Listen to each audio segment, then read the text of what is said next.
Atha bin Abi Rabah ini teman-teman sekalian naik keledai, keledainya tua. Dan untuk naik ke keledai itu kan biasanya ada pijakan untuk injak ya, itu dari kayu biasa. Bajunya biasa, imamahnya juga sudah tua, besar gitu. Dia lagi jalan dari Mekah menuju ke Damaskus, ibu kota Syria. Perjalanan lumayan 1 bulan. Subhanallah, begitu sudah kelihatan istananya Khalifah Hisham bin Abdul Malik, ada satu ulama lain namanya Atha juga Al-Khurasani dari Persia. Terkenal juga ulama tabi'in, Atha Al-Khurasani. Jadi kalau disebut nama Atha dua ini, Atha bin Abi Rabah di Mekah, ini bekas budak yang jadi alim ulama. Ini Atha Al-Khurasani memang anak pejabat, tapi jadi alim ulama juga. Dia lagi di kereta kencananya, kalau kita sekarang mungkin mobil yang paling mewah gitu kan. Kalau kita kencana dulu, ada 2 orang yang di depan memegang kudanya dihias dengan beragam macam hal. Luar biasa lah, ketahui ini pejabat gitu. Begitu Atha Al-Khurasani lihat dari jauh, Atha bin Abi Rabah dikenal nih.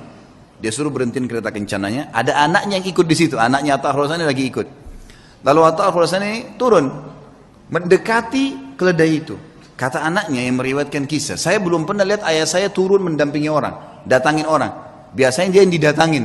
Ini enggak, dia turun dia datangin. Siapa orang ini? Sudah imamanya tua, bajunya tua, keledainya lagi pakai kayu, gitu kan.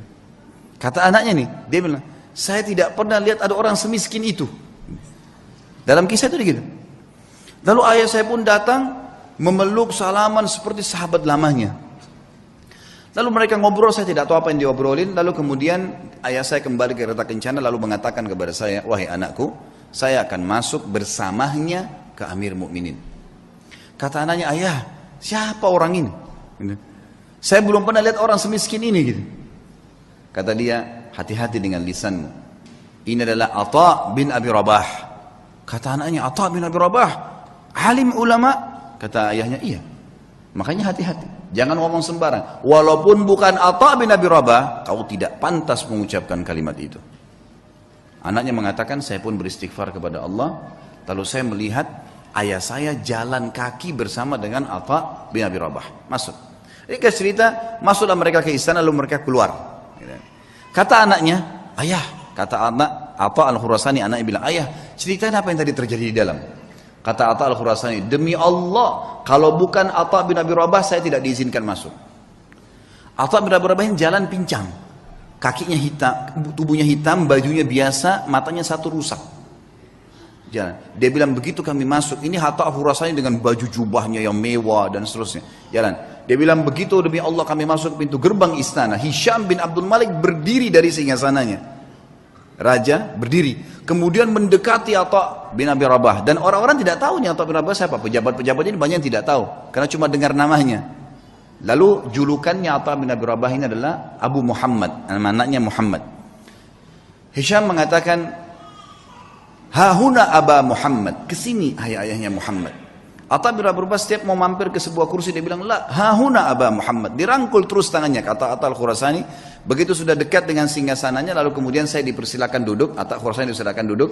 Lalu Atha bin Abi Rabah demi Allah didudukkan di sebelah singgasana khalifah, sebelahnya pas. Dan belum pernah singgasana khalifah diduduki oleh orang lain termasuk anaknya khalifah. Nggak boleh duduki singgasana itu.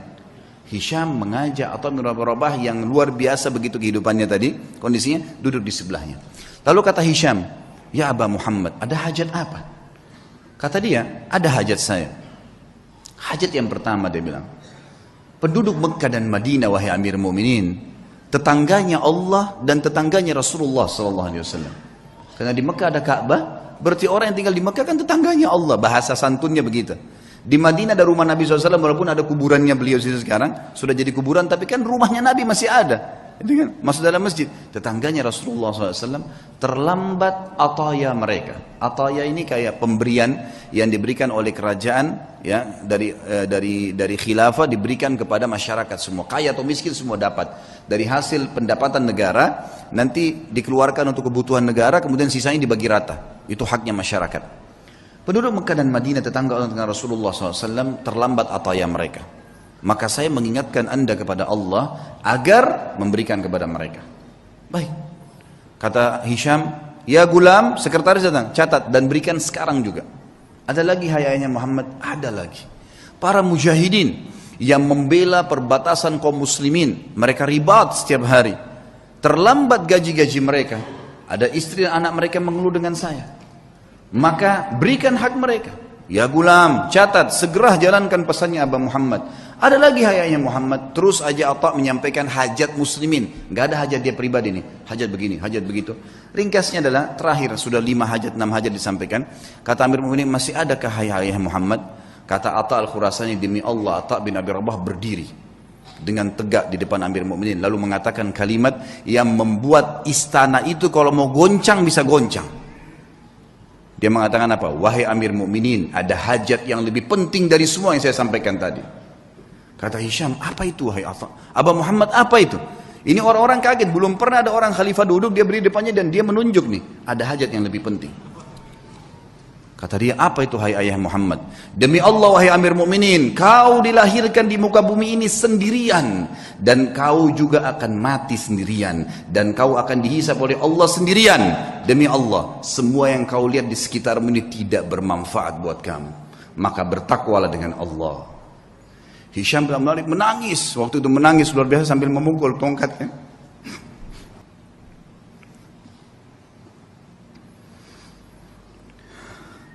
Nah, Hisham bin Abdul Malik akhirnya memukul tongkatnya sambil menangis, teman-teman sekalian. Lalu mengatakan, jazakallahu khairan, semoga Allah balas anda dengan kebaikan. Gitu. Setelah itu kemudian kata Atha al-Khurasani, kami pun keluar. Dan demi Allah, Atha bin Abi Rabah tidak minum segelas air pun dari Amir Mu'minin. Tidak minum segelas air pun. Dan waktu kami tiba di pintu gerbang, maka dikejar oleh seorang sekretaris untuk memberikan dia sekantong uang emas. Maka Atha mengatakan, demi Allah saya datang bukan untuk ini. Kemudian ditinggalkan. Lalu kemudian Atha bin Abi Rabah pulang, teman-teman sekalian, hanya untuk menasihati khalifah untuk hajat muslimin. Dan tidak ada hajat dia sama sekali. Kata Atha al-Khurasani sebagai penutup kisah, demi Allah kalau Atha bin Abi Rabah menyebutkan semua hajatnya, maka akan dipenuhi oleh Amir Mu'minin. Itulah kisah yang luar biasa dari seorang Atha bin Abi Rabah. Yang luar biasa bagaimana menasihati khalifah dan karena Allah subhanahu wa ta'ala.